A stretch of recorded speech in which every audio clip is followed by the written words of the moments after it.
There's a saying in current dating culture right now, if they wanted to, they would. And I'm a firm believer that that also applies to camera manufacturers giving hybrid shooters everything they've been asking for on the video side for the past 5 years. And Nikon, the underdog, was the first to do it.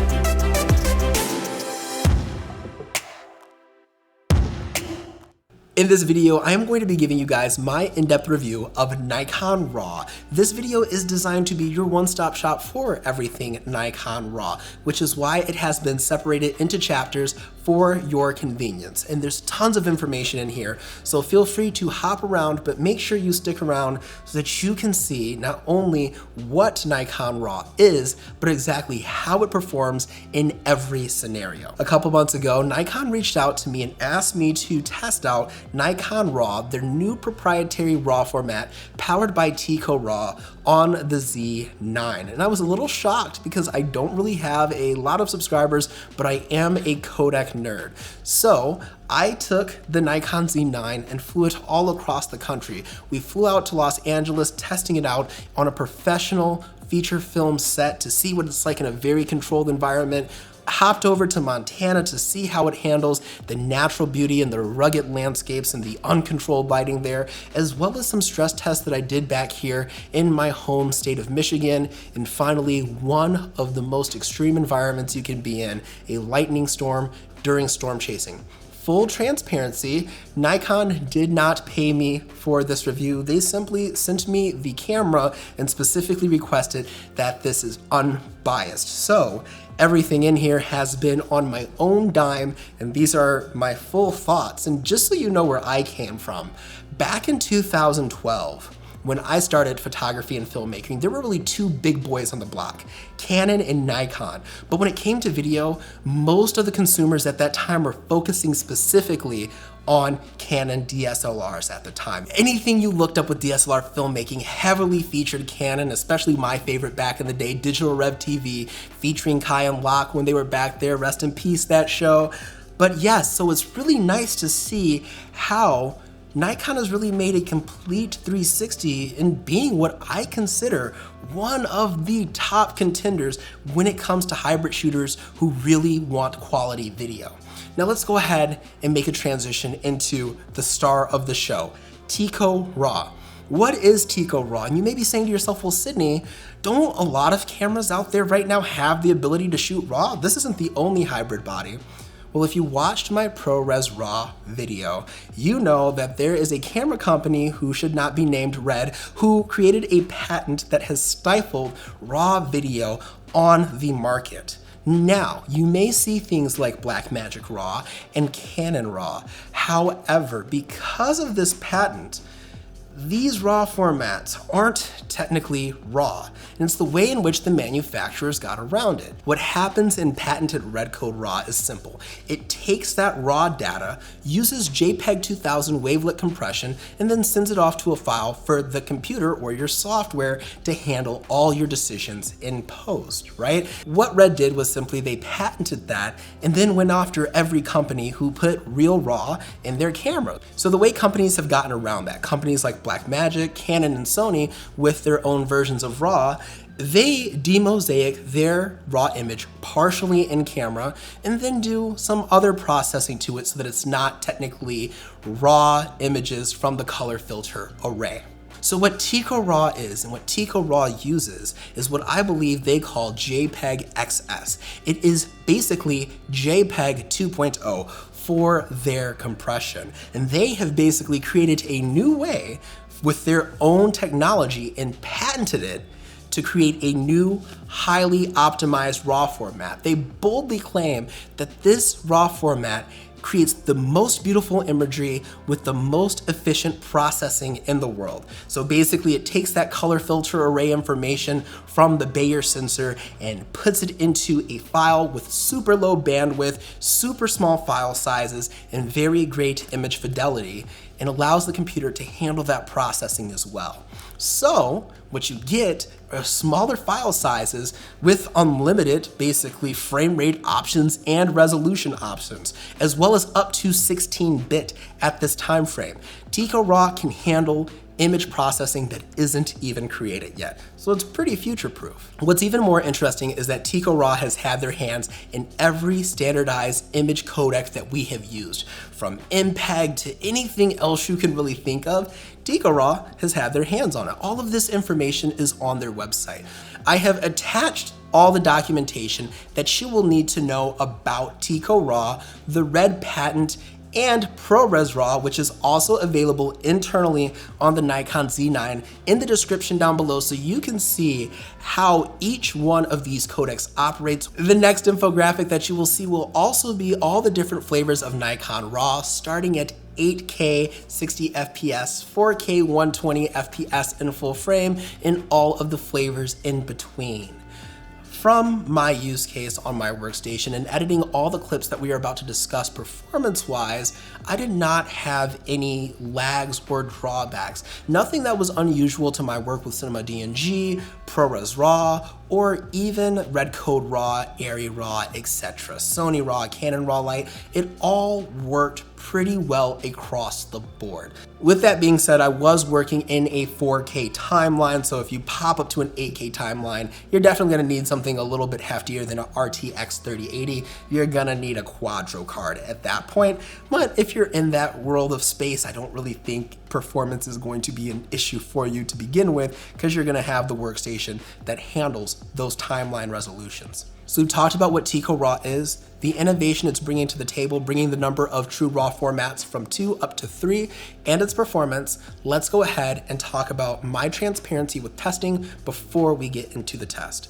The way in which I conducted all these tests are simply with the body and with the lens. I did all the exposure off the back of the camera because I wanted to see what was I gonna be able to get bare bones out of this. This is a very expensive camera, and I don't want you guys to be like, well, I also have to buy $1,000, $3,000 worth of gear to get it to work right. Of course, as you rig out, of course, that's gonna happen naturally, but this is just what's happening, bare bones.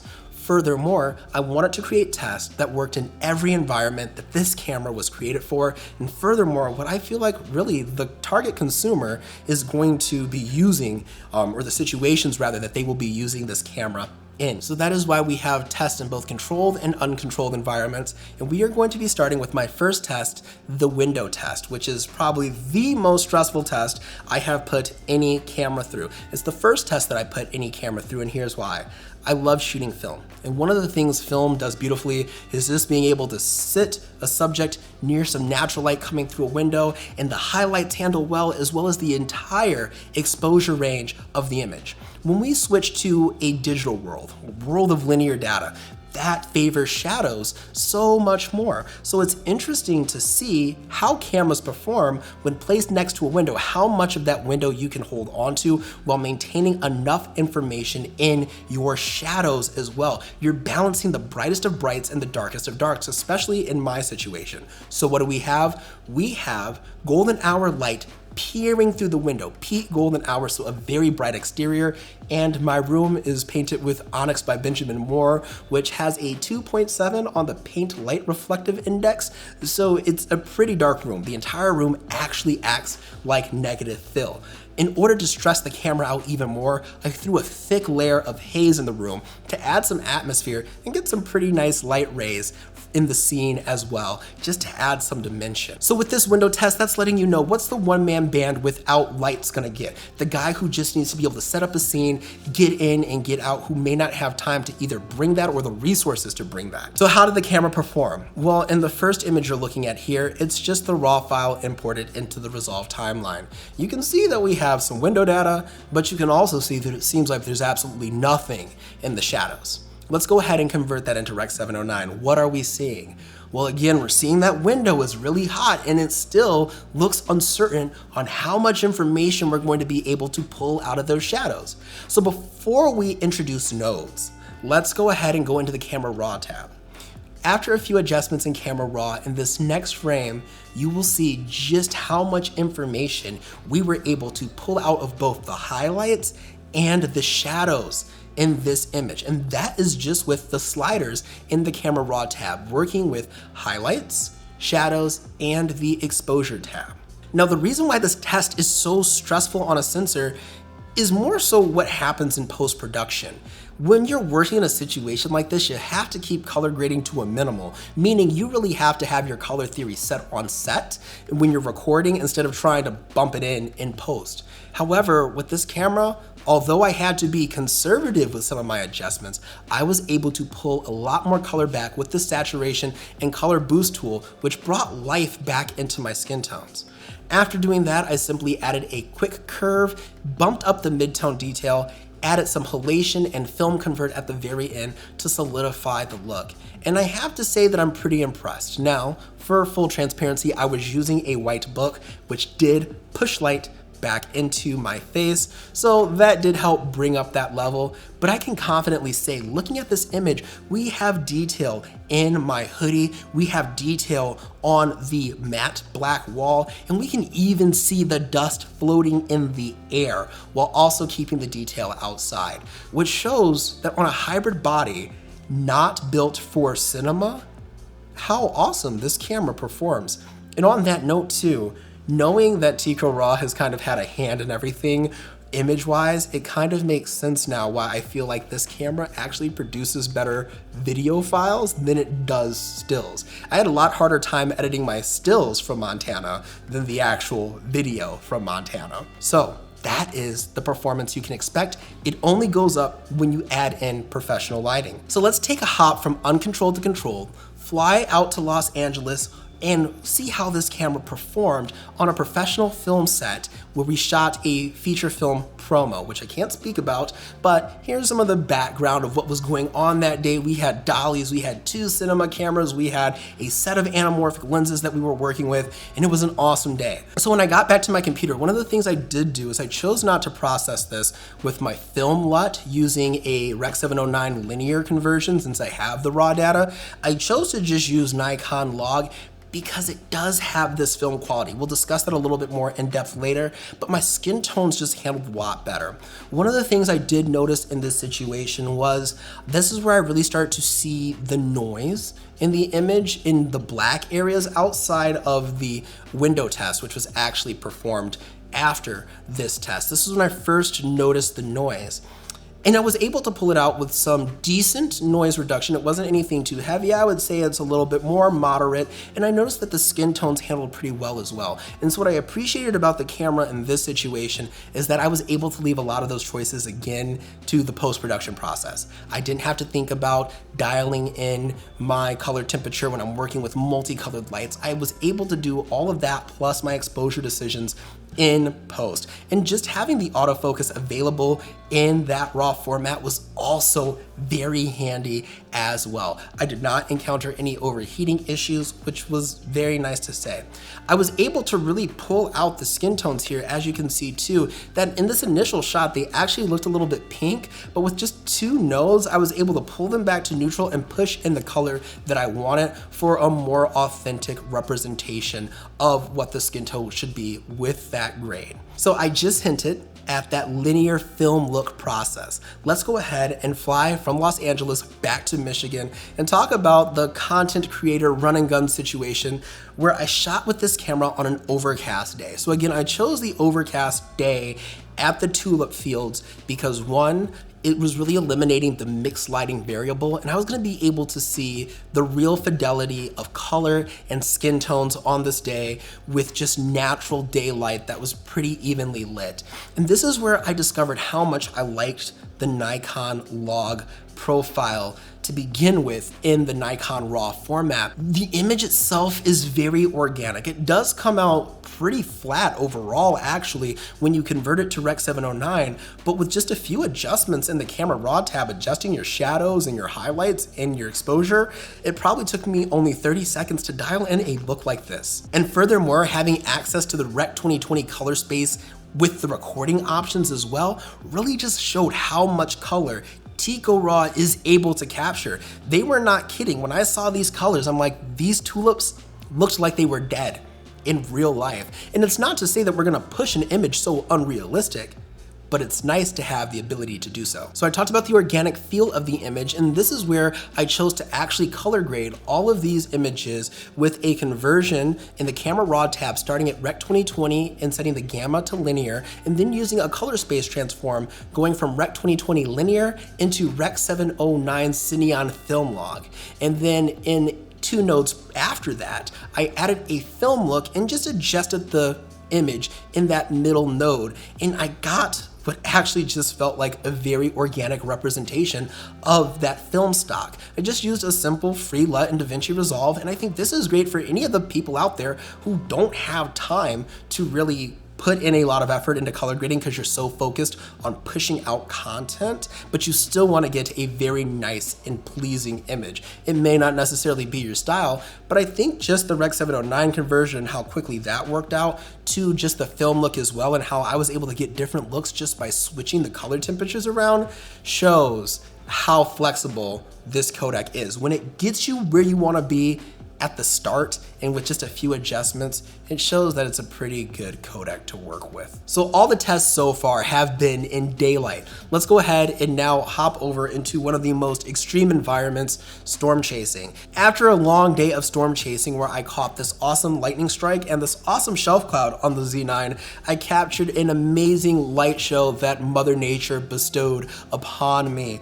It was beautiful, but it was also pitch black. So I cranked the ISO all the way up to 25,600, which I really didn't need to, but I wanted to see how did it perform in the most extreme of situations where I'm pushing the camera to its limits. Now, looking at this image in Rec. 709 here, I can tell you that there are parts of this image that have light and detail that were hard for my real eye to see, where I'm like, dang, this thing can really shoot in the dark.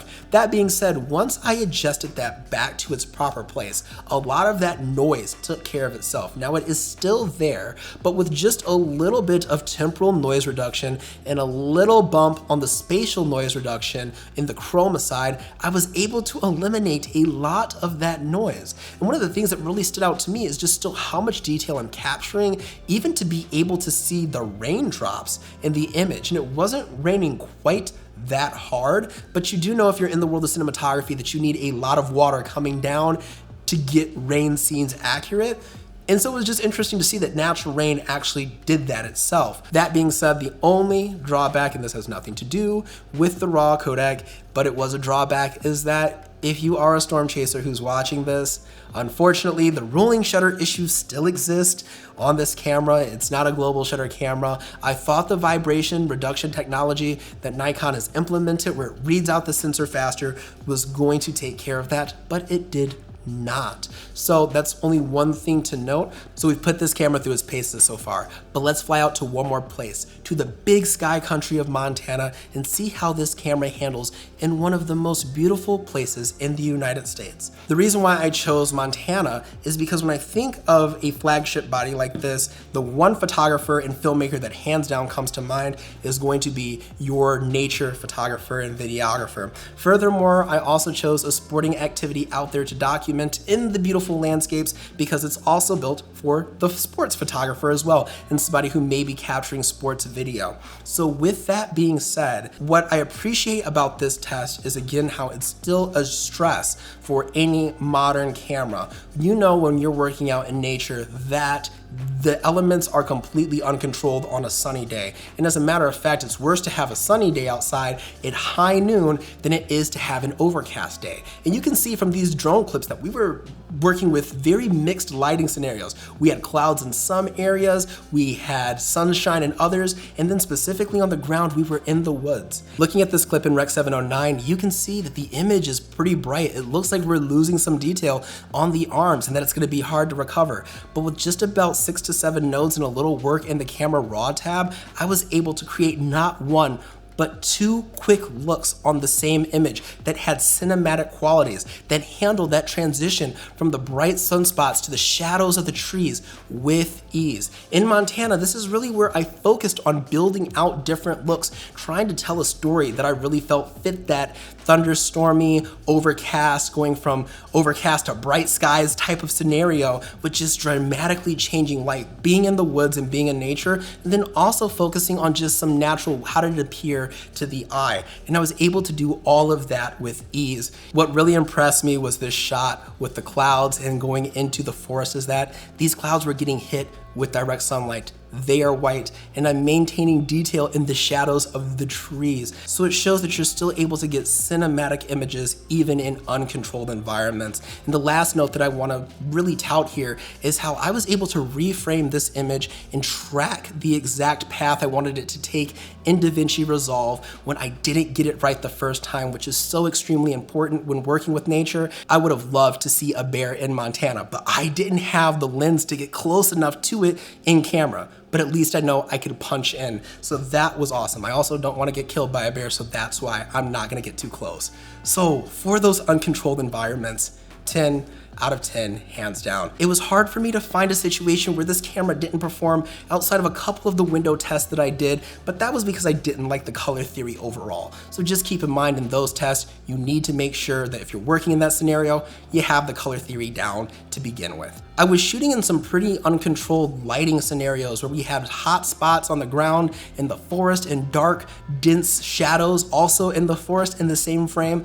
And I was just so pleased on how I was really able to maintain a cinematic-like feel after a few adjustments, and it doesn't look like it's too uncontrolled. It looks like something that would pass a quality check from my color studio, and that's what I appreciated without having any additional filmmaking equipment. So again, it only goes up from there if you are able to get a team out that can diffuse light or add a negative fill, etc. The possibilities only go up from there. All in all, I wish this camera would have been out before I made the switch to a cinema body. If it had been, I would easily have picked it up and not have had any regrets with the performance I experienced over the past 2 months. If you like this video, be sure to give me a big thumbs up, hit that subscribe button, and turn on the post notifications if you have not, so I can do more reviews like this for you guys. Be sure to follow me on social media as well as the YouTube fam. Our links are in the description down below. And remember, if you guys are ever feeling uninspired, uncreative, or just want to give up on life, every day airplanes take off against the wind. Keep climbing, stay inspired, and as always, stay fabulous. I'm Sydney. I will see you beautiful people next time. Peace out.